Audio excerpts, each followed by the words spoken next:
Right, a couple of days late, but been busy at sales. How was the sales? Sales are good. Horses are just outstanding. Obviously been through the Arrowfield draft and it's just mind-boggling quality. The first three horses we saw at the draft were all out of Group 1 winners, so that's indicative of how strong the pedigrees are and the quality's equal. So no, first day was good. It was pretty fun, wasn't it? Yep. Looking back, you should probably take up a tipping service. What was it? You Stay Inside a few weeks ago and you flagged up a horse called Waihaha Falls that won at 8-1 on the Kenzo. Yeah, well the only thing is that it wasn't as beneficiary Waihaha Falls as Stay Inside's win in terms of their stable, but it was a nice win and he did it against the bias and a little bit green, so he's come through the run well, which is most important. And where with that sort of horse, where do you see him in 6 months and where do you see him in the next few weeks? Well, in the next few weeks, it's just about getting his rating up, and he would be, if we're going to be competitive in the Golden Rose, he's the horse for us. So it's just a matter Golden Eagle. Golden Eagle. I'm doing a John Sargent there. Yeah, the Golden Eagle, he will be the horse for us. So he's a very progressive horse, but he just needs to get some miles under his belt and his rating up. He might go to Newcastle next weekend. Yeah, just to get a big track and another experience for him.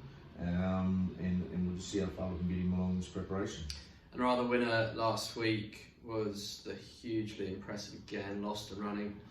Just does silly things and only good horses do that. Yeah, no, in inclement weather and belting with rain, he still was effective. It's just learning his craft on the run, and I think he's got obviously a very bright future, and it's just a matter of getting him seasoned up before we sort of throw him into the deep end. So we'll see him next week at Canterbury, benchmark 88, 1100. 1100, can be an interesting assignment for him because he's a big horse, but hopefully he just draws out a little bit, gives him a chance to find his feet early. And obviously the main run of the weekend, Lions Roar, he was excellent in the Roseville Guineas, just things probably didn't go quite right from up the straight, but where do you see him fitting in with the coming weeks? Well, it's a bit unfortunate for Brenton because he'd done a wonderful job early and to get on the back of the right horse. He's actually going better than the two horses, Myonga and Skylab, and he's just elected to come off their back, and then nothing went right after that.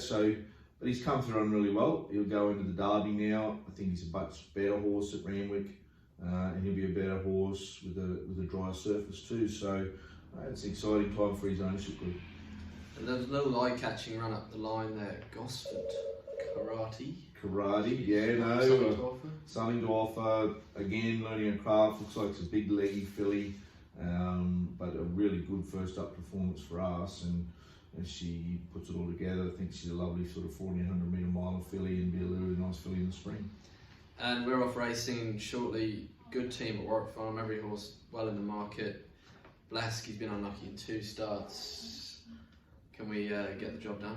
Well, the barrier 1, just we'll have our heart in our mouth for a bit, but look, all things being equal, up to the mile, a good positive ride from Tommy Markland, and hopefully he's on the board. And Legay Soleil, she always goes well first up, just getting a toe on the ground today would suit her. Suit her, and barrier 7, sort of those swooping runs at Warwick Farm that Mac likes to make on them. She's always been very good first up today, will be no different.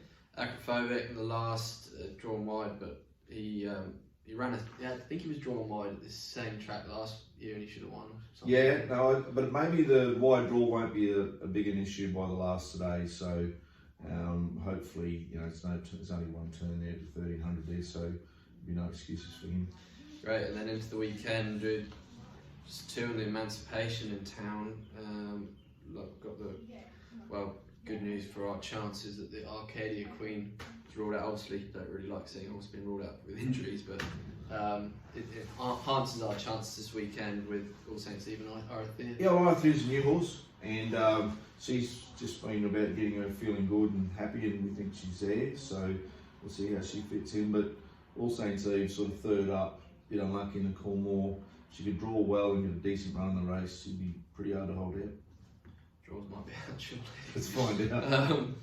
And we just wanted to touch on, obviously, a bit of discussion about Tommy Barry's whip ban, the fine he got, a few things. Where does your stance on it? Well, my thing is that irrespective of what the rules are, the ramifications are a bit skew with. I mean, you either have a rule that suggests if you cheat and win, then the only answer to that is relegation. So at the moment, the beneficiaries of aggressive whipping or excessive whip of the use, there's a horse like Waihaha went from being worth 3 million to 15 million. So irrespective, may or may not won, but in the process they broke the rules to win. So the ramifications must be a little bit more different if we're going to ultimately stop it, because at the moment there's a $5,000 fine for a horse to win that increases his value to 15 million irrelevant. So they probably need to have a look at how they address, if they're going to have proper whip rules, would be the best way to approach it. Best chance of the week?